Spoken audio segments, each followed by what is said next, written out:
បាទសួស្តីបងប្អូនទាំងអស់គ្នាថ្ងៃនេះខ្ញុំមកឆ្លើយនឹងសំណួរបងប្អូនទាំងអស់គ្នាដែលតែងតែខមមិនសួរខ្ញុំតាក់ទងជាមួយនឹងទីតាំងសំខាន់និងឧបករណ៍ផ្សេង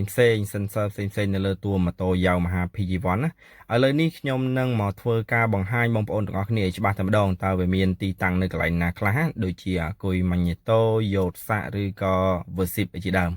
បាទបាទកុំឲ្យរងចាំយូរឧបករណ៍ sensor ខ្លះគឺវានៅក្នុងកែបវានៅក្រោមកែបនៅក្នុងពូកនៅក្នុងខោអាវម៉ូតូខាងឆ្វេងខាងស្ដាំអីចឹងណាតែឥឡូវនេះគឺខ្ញុំបង្ហាញខ្លះទៅអានេះខ្ញុំបានបង្ហាញថានៅខាងក្រោមពូកខាងក្រោយនេះគឺវាមានម៉ាញ៉េតូបងប្អូនគ្នាបើចង់ដោះគឺយើងត្រូវតែដោះអាការ៉បមកមុខនៅខាងក្រោមធុងសាំងនោះសិនទៅហើយអាគុយអីគឺនៅខាងចំហៀងអាវម៉ូតូបងប្អូនគ្នាតិចខ្ញុំនឹងបង្ហាញឲ្យច្បាស់តែម្ដងតើវានៅទីតាំងចំណុចណាខ្លះណាឥឡូវនេះគឺយើងដោះវិស3គ្រាប់មកតាក់ទងជាមួយនឹងកៅអៅខាងស្ដាំរបស់ Yamaha PG1 បងប្អូនគ្នារហើយវាមានកលឹះ2បងប្អូនគ្នាកលឹះ2ហ្នឹងគឺយើងគ្រាន់តែទាញវាចេញមកគឺវារបូតចេញមកកលឹះ2ដែលខ្ញុំបង្ហាញបងប្អូនគ្នាអូខេចឹងទៅតែប៉ុណ្្នឹងឯងឥឡូវនេះគឺយើងបានឃើញហើយថាត្រង់ចំណុចនេះគឺមានដាក់ជាមួយនឹងអាគុយបងប្អូនគ្នាអានេះគឺជាអាគុយដែលនៅក្នុងម៉ូតូ Yamaha PG1 គឺវានៅផ្នែកខាងស្ដាំនៅម៉ូតូ Yamaha PG1 នេះគឺជាដុំដេនិយាយរួមទៅវាស្តៀងអាសង់ដែរបងប្អូនគ្នាហើយខាងលើនេះដែរគឺជាប្រភេទ Versip បងប្អូនគ្នានិយាយរួមទៅប្រភេទ Yamaha PG1 គឺជាប្រភេទភ្លើងដែលប្រើដោយប៊ិចបងប្អូនគ្នាអញ្ចឹងទៅប្រព័ន្ធភ្លើងប្រើប៊ិចអញ្ចឹងទៅស្រាប់ Versip គឺវាច្រើនដូចជាប្រភេទម៉ូតូអូតូទូទៅតិចទៀតបើសិនជាខ្ញុំមានពេលទៀតខ្ញុំនឹងធ្វើវីដេអូតាក់ទងជាមួយនឹង Versip ទាំងអស់ហ្នឹងវាមានមុខងារអីគេខ្លះបងប្អូនគ្នាព្រោះចំណុចហ្នឹងបងប្អូនគ្នាប្រកាសជាចង់ដឹងហើយចង់សិក្សាមែនតើតើ Versip ហ្នឹងមានតួនាទីអ្វីខ្លះវាមាន5អាំពែវាមាន10 10 10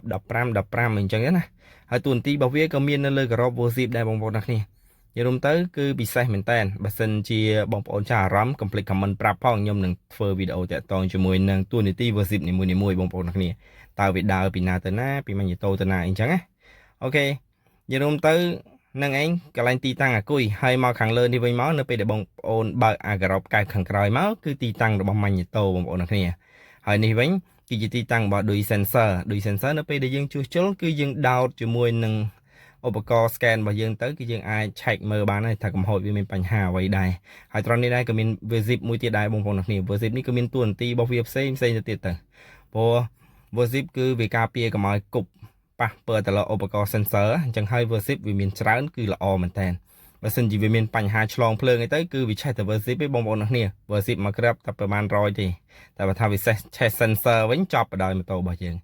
ចឹងហើយទៅម៉ូតូមួយគឺមាន Versip ច្រើន Versip នេះគឺការពារកុំឲ្យប៉ះពាល់ដល់ sensor យើងបើថាឧទាហរណ៍តែគប់តិចតួចអីវាឆេះតែ Versip ទៅវាចប់ទៅនឹងវាផ្ដាច់ភ្លើងប៉ុណ្ណឹងឯងអញ្ចឹងខ្ញុំសរុបជារួមមកថ្ងៃនេះគឺយើងស្គាល់ទីតាំងអាគុយស្គាល់ទីតាំង Versip ស្គាល់ទីតាំងដុំដេស្គាល់ទីតាំង